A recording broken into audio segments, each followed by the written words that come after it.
Assalamualaikum warahmatullahi wabarakatuh. Selamat bergabung di Ngaji Takrib. Tema kita kali ini adalah tentang zakat urudut tijarah atau zakat harta dagangan, atau yang lebih familiar dengan istilah zakat perdagangan. Oke, sebelum kita masuk ke inti materi di takribnya, terlebih dahulu kita kenalan dengan satu alat ini, yakni alat untuk mengukur kinerja sebuah perdagangan. Alat ini disebut dengan neraca atau timbangan.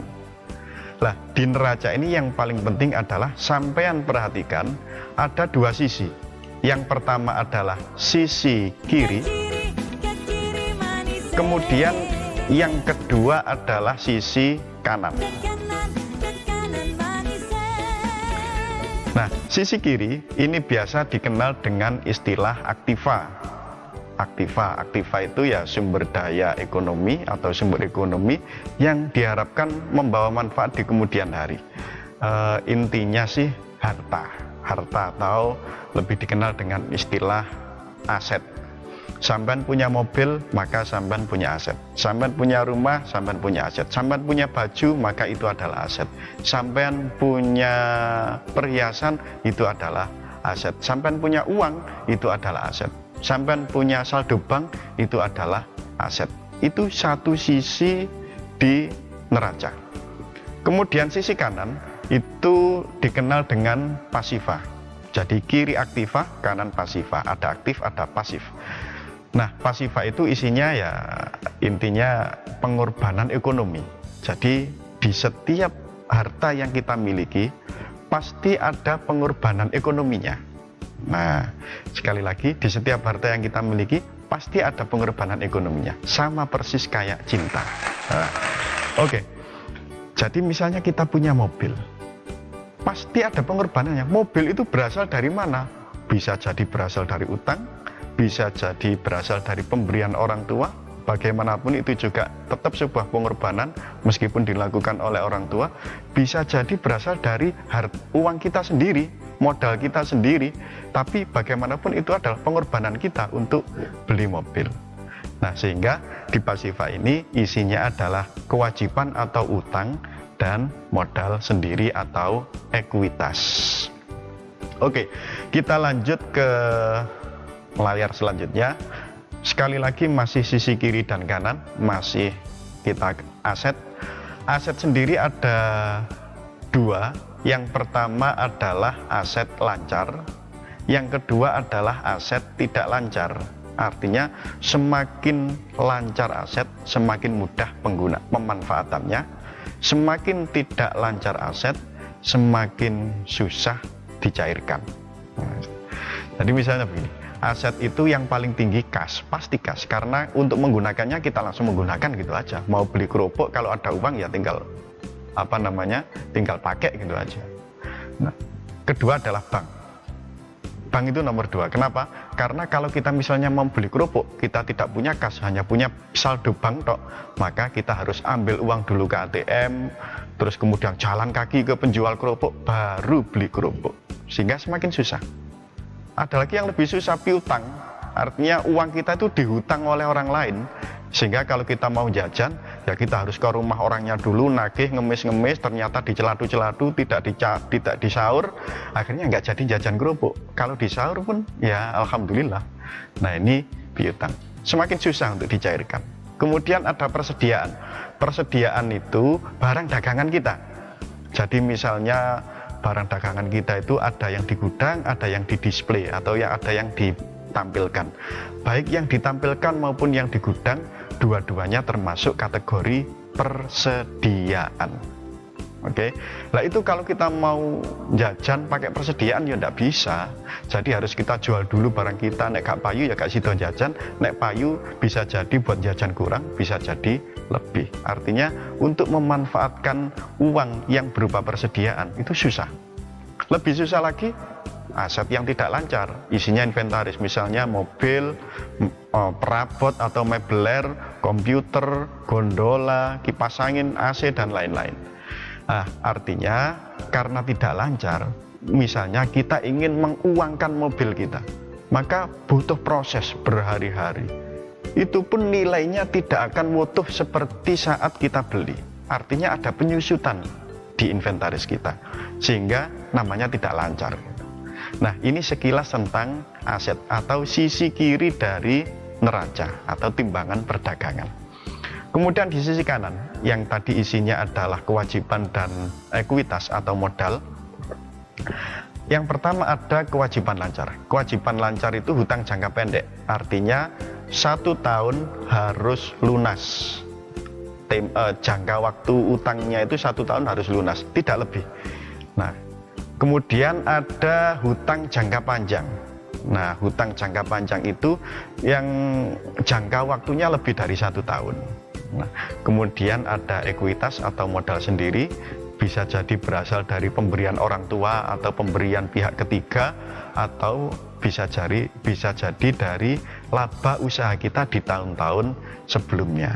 Sehingga prakteknya begini, ketika kita punya mobil, ternyata mobil itu berasal dari utang, maka utangnya jangka panjang atau jangka pendek. Ternyata kredit mobilnya itu 5 tahun, maka kita harus berkorban selama 5 tahun demi memiliki mobil itu secara sempurna. Nah, ini sekilas tentang isi di neraca.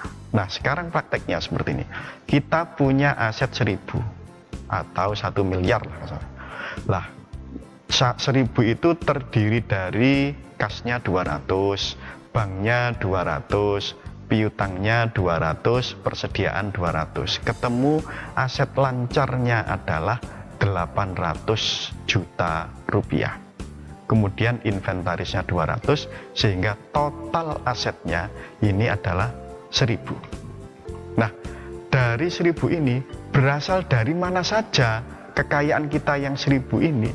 Lihatnya adalah di sebelah kanan yang ini.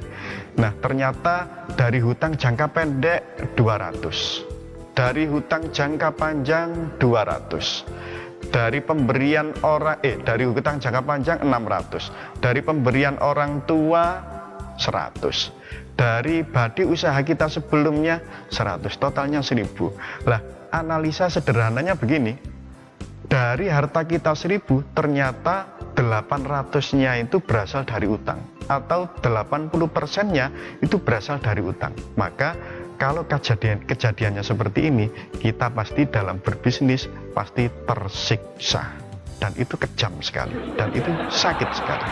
Tidak hanya di sini, tapi di mana-mana.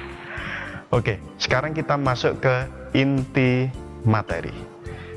Di video yang pertama tentang bab zakat, kita sudah membahas tentang syarat zakat urudut tijarah. Ada 5, yaitu Islam, merdeka, hak milik sempurna, mencapai nisab, dan sudah 1 tahun. Kalau belum 1 tahun ya tidak bisa. Lah, Islam, merdeka, dan hak milik sempurna ini sudah kita kupas. Sekarang nisab yang belum. Lah, untuk nisab zakat urudut tijarah atau zakat perniagaan atau zakat perdagangan ini adalah setara dengan emas atau sama dengan nisabnya emas. Nah, jadi setara 77,5 gram atau 85 gram. Kita tinggal ikut pendapat yang mana. Kalau Basnas 85 gram emas. Jadi misalnya kita ikut yang 85. Kalau hitungan zakat perniagaan kita sudah mencapai nilai 85 gram emas, maka harus kita keluarkan zakatnya. Zakatnya berapa? Nilai zakatnya adalah 2,5% dari harta dagangan kita. Oke, 2,5%, sama persis dengan zakat emas dan perak atau rubu'ul usyur dalam redaksi takribnya. Nah, cara perhitungannya bagaimana? Nah, kita ikut ke versi yang paling simpel, yaitu versinya Badan Amil Zakat Nasional, yaitu amil yang resmi dibentuk oleh pemerintah, jadi Basnas. Jadi di laman resmi Basnas atau di websitenya itu disampaikan bahwa untuk zakat perniagaan rumusnya adalah aset lancar dikurangi kewajiban lancar kali 2,5%. Jadi aset lancar dikurangi kewajiban lancar atau hutang jangka pendek kali 2,5%. Nah, sehingga kalau tadi kita praktek latihan seperti ini, kita punya aset 1.000 tapi yang lancar 800, maka 800 inilah yang kita hitung. Jadi 800 dikurangi kewajiban lancar, tadi kewajiban lancarnya 200, maka 800 dikurangi 200, sehingga ini praktek rumusnya 800 berupa aset lancar, 200 berupa kewajiban lancar. Jadi atau hutang jangka pendek, 800 dikurangi 200 sama dengan 600 kali 2,5%. Sebelum dikali, terlebih dahulu kita pelototi, kita pecicili angka 600 ini. 600 ini sudah memenuhi nisab atau belum? Nah, tadi nisabnya disesuaikan dengan emas, yaitu 85 gram emas.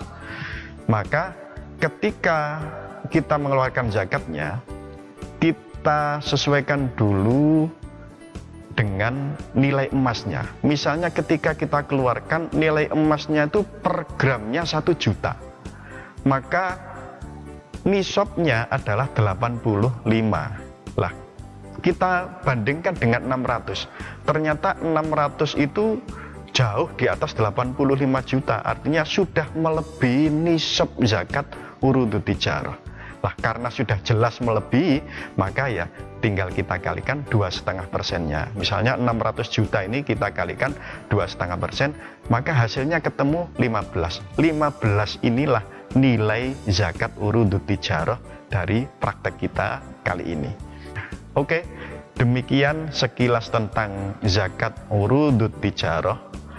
Terima kasih sudah bergabung di Ngaji Takrib.